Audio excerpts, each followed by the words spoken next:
So as I said, my name's Phil Hannabuss. I'm solutions engineer for ASITE, and I thought I'd start just by giving you a bit of an overview as to what ASITE is, what we're about. So ASITE are a common data environment, and our vision is to connect people and help the world build better. It's a true end-to-end solution. So there's a lot of terminology in the industry around what common data environments, around document management systems, ISMSs, and all this kind of thing. And I think the one key focus is that a true common data environment isn't necessarily just one system. It's a collection of systems that work towards various principles like ISO 19650, amongst others, and help with that true end-to-end journey of a full project. So ASITE in particular, along with many others, work very closely in terms of document management, but actually having that true end-to-end journey. The way we do that at ASITE is through three main product families, and that's the supply chain management, project portfolio management, and asset management. So each of these product families have their own series of modules that work within tandem with each other and share that data through the applications. And that is all the way through pre-construction, design, construction, closeout, and then facilities management. So we have a lot of projects now that are really harvesting all their data. And this is the key part, because if we can manage that data harvesting from an earlier on phase, it really helps with driving the deliverables and asset management at the end of it. It's a common thing within design teams and construction where projects have a translator of documentation, but there's these key points and these key hold points at different REBA stages where in many cases when different teams come on board, that true data information isn't transferred properly. So what ASITE are trying to do is open that silo, break that down, and almost be in a scenario where it doesn't matter where your data originates from, as long as it's readable within a single source of truth. And that's the critical part here. By building a single source of truth and having that data fed into one platform that everybody can access, we can then start to embed AI, and that's kind of what we're doing. So I won't go heavily into the different modules, but the point is that within the supply chain, within the product portfolio management, within asset management, these applications and modules are capturing so much data, and a lot more data than we've ever captured before within the construction environment and AEC. And this is what's really being harvested within the cognitive CDE, which I'll be coming on to. And it's important to kind of think about that process of how we're building more, people refer to like data lakes and data warehouses, and how your common data environment could start to build that if you've got the proper linkages to other applications within an ecosystem. Now, we actually have a number of different ecosystem partners, but one of our main ones is Microsoft. Now, interestingly, we've had a lot of people coming to us and actually using us over and above SharePoint. The reason for that is because they're very secure data. They are worried about where AI is taking their data and where it's being sub-processed. So we've had a lot of people talk to us about the ideologies of Copilot and is their data going to America and is it being sub-processed there, even though internally they believe it's a ring-fenced AI environment. Now, this is where we actually provide synchronizations to that data. We allow people to integrate with Microsoft 365 applications, along with our hosting within Azure and Google as well, and AWS backbone. But ultimately, it's giving people the ability to now work on documents in the same way as SharePoint so that they can collaborate online in Word for the web, as an example, and they can actually move away from a SharePoint platform to a more secure environment. Now, I'll talk about security because that's one of the crux of like the biggest important issues within document management at the moment is how we can actually secure that data. Now, we work on some very highly classified projects that I'm not allowed to talk about. And the ways that we can do that is because of the highly secure credentials that we have. ISO 19650 is bedded within the system, but in terms of security, 27001, Cyber Essentials Plus, they're great. But the key differentiator for us is our DART accreditation, or what was formerly known as DART, is now the Secure by Design credentials. This allows us to actually store information up to Official Secrets Act. But even with that, that Secure by Design framework allows us to actually, all of the applications that we deliver, including the AI, then have to be that level of security. And this is how we've managed to ring fence the AI within the ASITE environment using, we actually allow people to use Google or Microsoft Azure as the baseline LLM, and that's within the common data environment. So the common data environment is a single source of truth. It maintains your information security and it allows you to talk to all of your different people. Okay, there's a number of different dashboards and tools that we have within it, but ultimately it gives you full control and full version control over your data. And what's also important is the ability then to be able to view multitudes of different data within that as well. So to do that, we allow people to have a universal viewer so that you can see your Revit models, you can see your drawings, you can see your PDFs and your Word documents. Now, the reason I've talked about the common data environment and ASITE before going into the cognitive CDE is because we need to understand the amount of data that ASITE are holding on all of our projects. When we actually start to harvest that data, what we're seeing is, I think there's a study that says on average it takes the average person 3 hours to read and digest a 500-page document or a 500-word document. So the cognitive CDE embraces all of that data within your project environment. Now, we could have thousands upon thousands of documents and versions and Revit models and PDFs and drawings, and we can actually start to use natural language searching within the cognitive environment to actually try and find that data and the hidden data within the contextual information within the documents. So over and above a keyword search, we can now start to pull the hidden data within the context of those documents.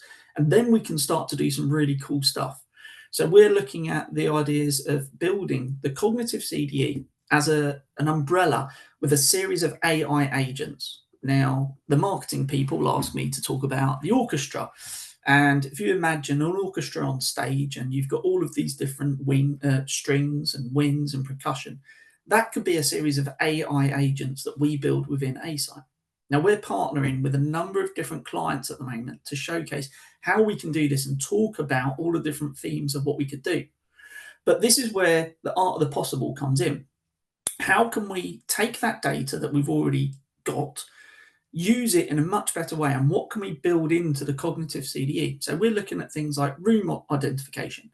So for snagging and defects, typically you'd upload a drawing and you'd have to manually plot each room to identify what room it is. We've now trained an AI agent to do that automatically. And we trained it with over 5,000 different images, and we're constantly asking people to give us more that we train on. By default, we do not train any of our LLMs on any client data unless we have specific authorization to do so. So we request the drawings to train it, and then we've got the ability to actually upload a drawing and automatically identify each room, location, and build a location tree. We're then looking at the cognitive CDE, and I use the term e-discovery. It's pulling information in a chat style interface from the documents. Then we're looking at, can we embed AI into a workflow? So actually the drawing can be pre-reviewed by AI. It matches the metadata to the drawing information within it. It identifies who saw it last and can issue it to the same people. It can identify where bottlenecks are automatically within the workflow. Not to mention the ideology of synthetic data. Can we actually take two documents, contract A, contract B, analyze them and define a scope of works? Then we can start looking at some legislative stuff as well. So the Building Safety Act, Part L, can we make sure that our project data is meeting the requirements of the Building Safety Act by analysing what the Building Safety Act needs and the evidence is required, and then analysing the documentation within the system. Now, we identified that embracing AI in this way on highly secure projects is a bit difficult. We identified that there has to be some project execution and decision making. So we're using AI-driven analysis to do predictive modelling to actually enhance risk management. This automates costs, we can do scheduling, and that improves accuracy and efficiency across our project delivery, supporting intelligent, data-informed decision making across complex portfolios. We then look at streamlining your tender and contract management. So actually, is there a way that we can analyze the use of RFPs and automatically respond based on data within the cognitive CDE against the contract and the RFPs, and then we can try and pull some of that information out as well. So it simplifies the tendering process, automatically captures and integrates risks into that, reducing cost and rework, and then ultimately enhancing the transparency and traceability across project workflows. Now, I touched on the regulatory issues earlier, but we could then automate compliance reporting and documentation using AI. We would enable a chat-style integration of project documentation to accelerate and respond to regulatory requirements, for example, Building Safety Act, Part L, amongst others. This provides a deep, faster insight into compliance and governance data, and also making sure that any parts that are missing are actually being brought to the forefront, so that you know prior to submitting to the building safety regulator that your data is missing some evidence. Now, we can't do any of this without being secure, as I mentioned earlier. So data secure and responsibility in AI construction. So we've built security and compliance by design, ensuring that data integrity across the project and lifecycle, thus ensuring ethical, transparent use of AI and decisions are explained and traceable. There's a visual pathway to the search parameters, which I'm going to show, and it's also utilizing RAG to actually get data from the document and highlight the chunks of text that are being pulled as part of that. That's building trust within the stakeholders and employing a robust access control and encryption at the forefront. So making sure that the AI can only read based on your level of access to the data. Now, I've actually got a bit of a video here, which I'm hoping is going to show. There shouldn't be any audio to it, and then I'll talk through it as we go. So this particular demo is a live environment. It has about 130 documents that we constantly test and train AI on.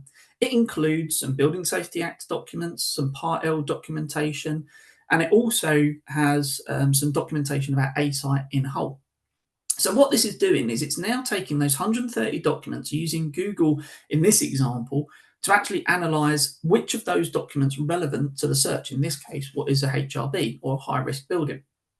It then showcases a number of drawings and it highlights the specific chunks out of those documents. So it's taken 130 documents, whittled them down to 5 that meet the semantic understanding of that question. And then it's given me the visual pathway to the individual paragraphs within each of those documents. So I've now done a search on 130 documents and found one paragraph that answers my question. Now, even if I do a spelling mistake, it will actually still understand the semantic understanding of the words. So now when we're talking about what are the client responsibilities, it can give me a full list of all the requirements that I have within that, in this case, the Building Safety Act. Now that could be a contract, that could be a scope of works, that can be an employer's requirements. We can then start to build that evidence out, and then we can showcase that with site diaries, hot works permits, void closures, all of the data that we have within the cognitive environment. Then we can actually say, well, how can A-Site help with that based on the information and the modules that we have? So what we're doing now is now taking the Building Safety Act answer. We're saying this is the evidence we need. How can we then use A-Site to showcase that? And therefore, it now gives me the modules within A-Site that a client could look to purchase or use better to showcase the evidence of those answers. And that's kind of what we're doing at A-Site at the moment in terms of how we can then build that information. And now we're looking at, can we give me a one-pager? So the idea that we've taken all this information, can we build case studies from the AI? Can we do languages? So we've actually taken this and we give a relevancy rating as well, as you can see, to each of the documents. So as it identifies the documents, we give a relevancy rating to that. Then you can explore that document in more detail. We can also embed system prompts within this. So a system prompt is where we can preload the responses to say how we can actually want a response. So if it's a contractual obligation, we could say, always provide me with the clauses and reference. By default, being an LLM, we can also translate this into different languages as well. So we're in the scenario that we can take an English document and convert it into Mandarin. We've done Japanese during live tests and so on. But we're now pulling that data out. Then we can start to build into that document. I think I've pre-worded what I was going to say, because I think we're going to go into now the demo where I showcase it in Japanese in a second. So the system prompt allows us to actually dictate how we want those responses to come back. We can do some fun things like always give it to me in a limerick if we wanted to, but in this case I've just asked it to change the language. Now at this point the Explore with AI is using Microsoft Azure, so we actually are allowing people to choose what LLMs they want to use, and now we're asking it to list the key points, and in this case it's going to return in Japanese. So we've got multi-language, we've got semantic understanding, we've got the ability to create synthetic data, and we're really trying to drive how our data is used within the construction industry. And if there are any questions, please let me know. Thank you very much for your time.